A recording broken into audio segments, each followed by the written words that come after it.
and I am the loneliest person in the world. Perfect. I'm Taika Waititi, and welcome to this reading that I'm doing of James and the Giant Peach. Boom! Along the way, I'm going to be joined by many of my closest friends who are going to help read the story and spice things up by playing characters and whatnot. And when I say closest friends, I mean I know about half of them. When I say I know about half of them, I know maybe 3 of them actually personally. So when I say I'm being joined by friends, I think I just mean celebrities. Oh, hi guys.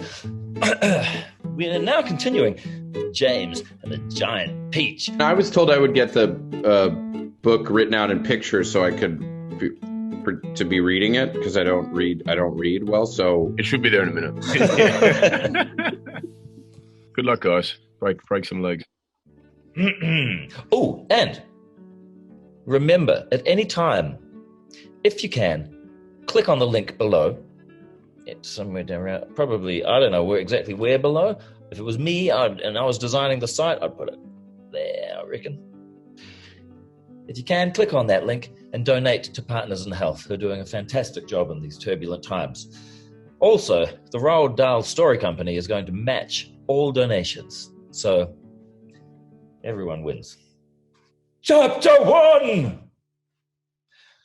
Until he was 4 years old, James Henry Trotter had a happy life. He lived peacefully with his mother and father in a beautiful house beside the sea. There were always plenty of other children for him to play with.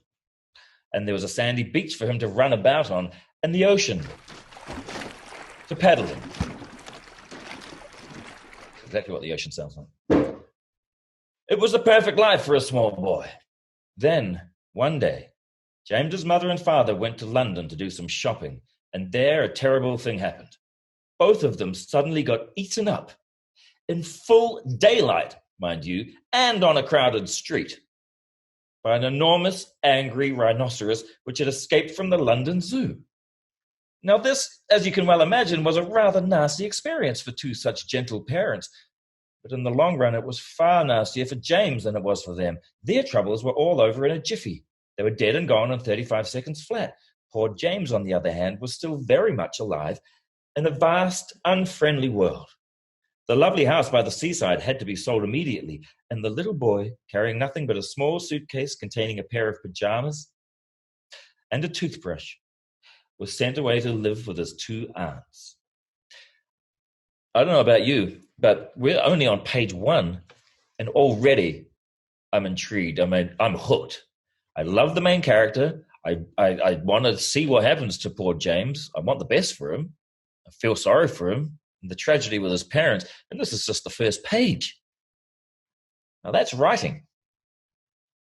He was sent away to live with his 2 aunts. Their names were Aunt Sponge and Aunt Spiker. Their names kind of say it all, don't they? I think we all know where this is headed. Their names were Aunt Sponge and Aunt Spiker, and I'm sorry to say that they were both really horrible people. They were selfish and lazy and cruel, and right from the beginning, they started beating poor James for no reason at all. I hate these aunts. They never called him by his real name, but always referred to him as, "You disgusting little beast," or "You filthy nuisance," or "You miserable creature." And they certainly never gave him any toys to play with or any picture books to look at. His room was as bare as a prison cell. They lived, Aunt Sponge, Aunt Spiker, and now James as well, in a queer, ramshackle house on the top of a high hill in the south of England.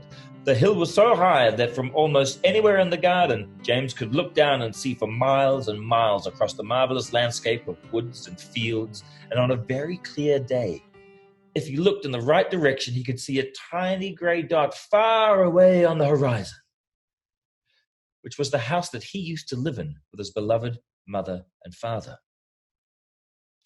And just beyond that tiny grey dot, just beyond that, he could see the ocean itself, a long, thin streak of blackish blue like a line of ink beneath the rim of the sky. Chapter 2. After James Henry Trotter had been living with his aunts for 3 whole years, there came a morning when something rather peculiar happened to him.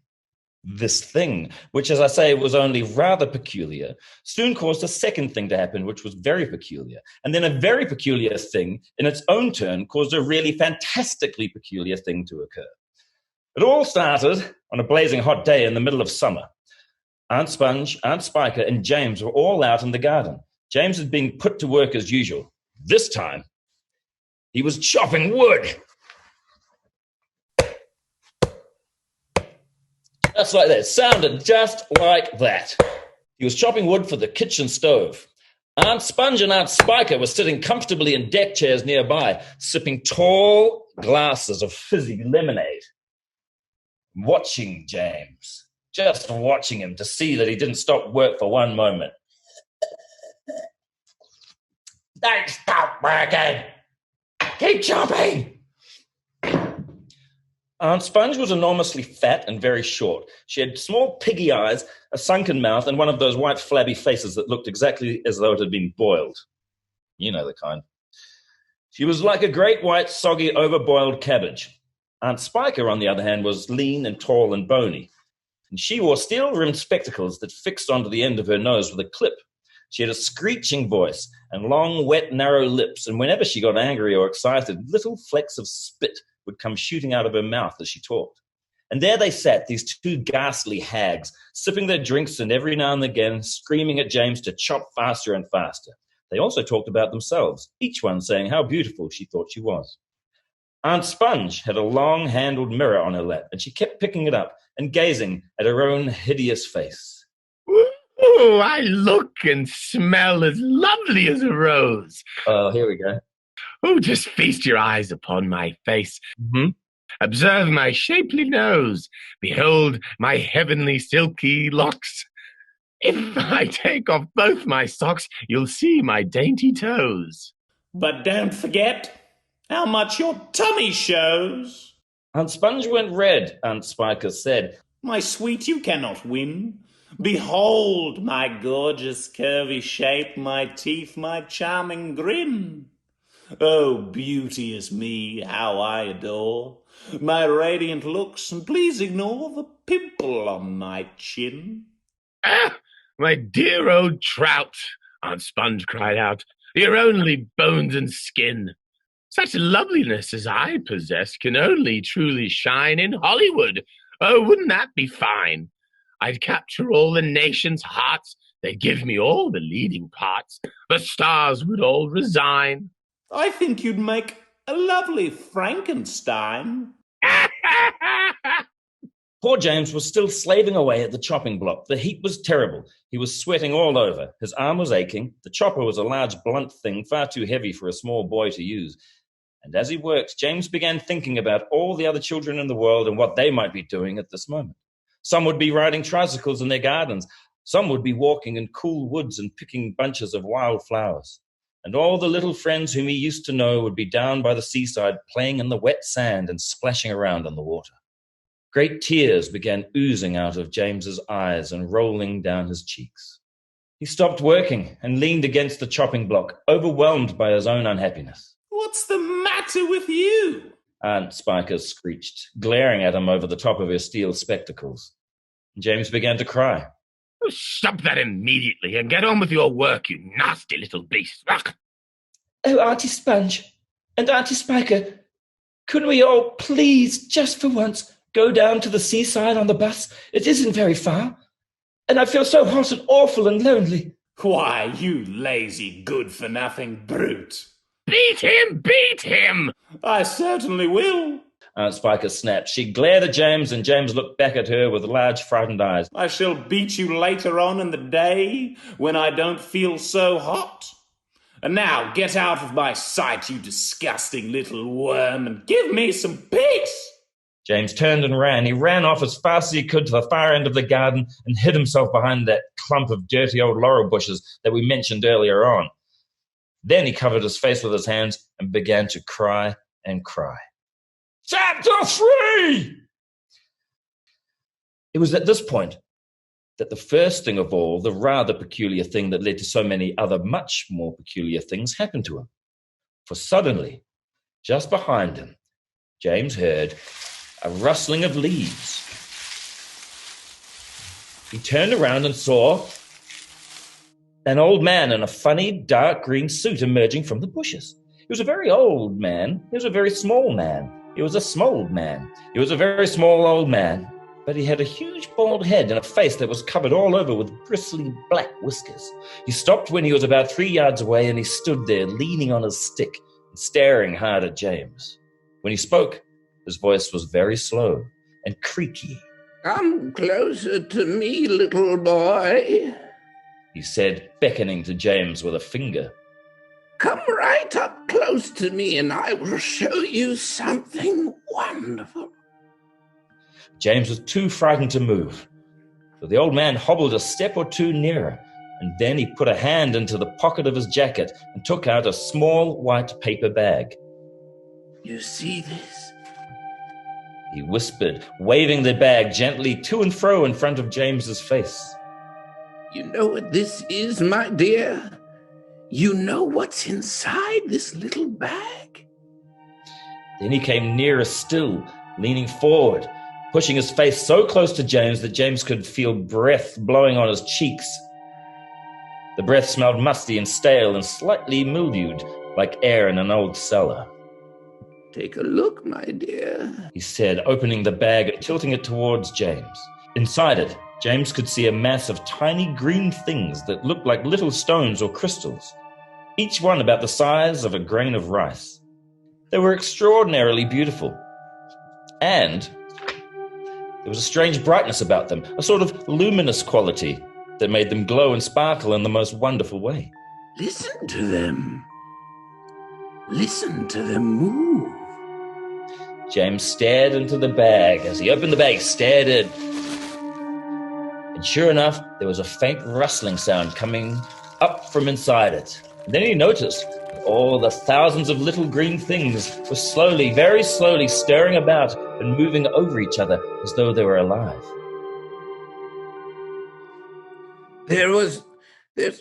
I forgot to highlight this line. I forgot to highlight it, so I didn't know it was my turn to speak. Well, that's okay. I'll just... Old man whose highlighters are new to me. But there's more power and magic in those things in there than in all the rest of the world put together. The old man said softly. But what are they? James murmured. Where do they come from? Ah, you'd never guess that. He was crouching a little now and pushing his face still closer and closer to James. Yeah, okay. What were you saying? What were you saying? What were you saying? It's like, James is like...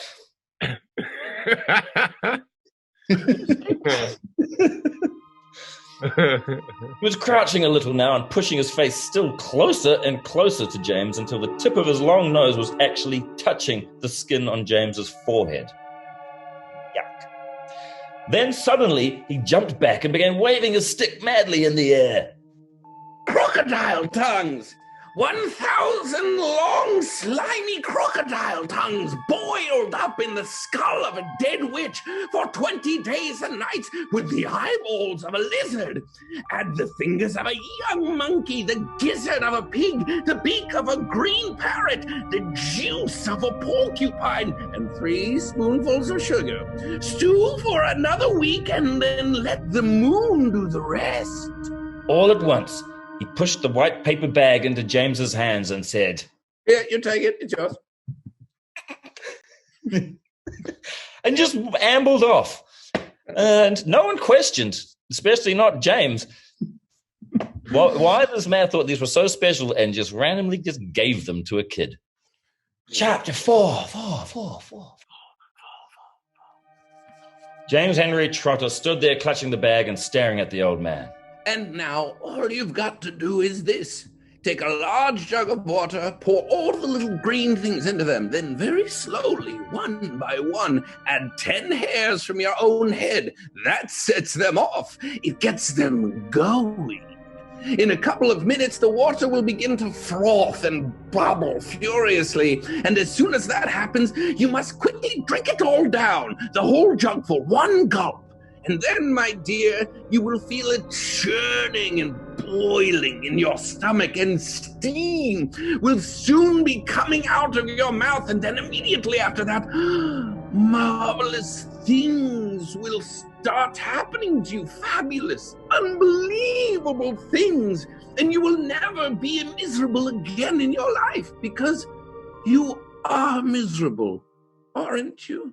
You needn't tell me. I know all about it. Now, off you go and do exactly as I say, and don't whisper a word of this to those two horrible ants of yours. Not a word. And don't let those green things in there get away from you either, because if they do escape, then they will be working their magic upon somebody else instead of upon you. And that isn't what you want at all, is it, my dear? Whoever they meet first, be it bug, insect, animal, or tree, that will be the one who gets the full power of their magic. So hold that bag tight. Don't tear the paper off. You go. Hurry up. Don't wait. Now's the time. Hurry. And with that, the old man turned away and disappeared into the bushes.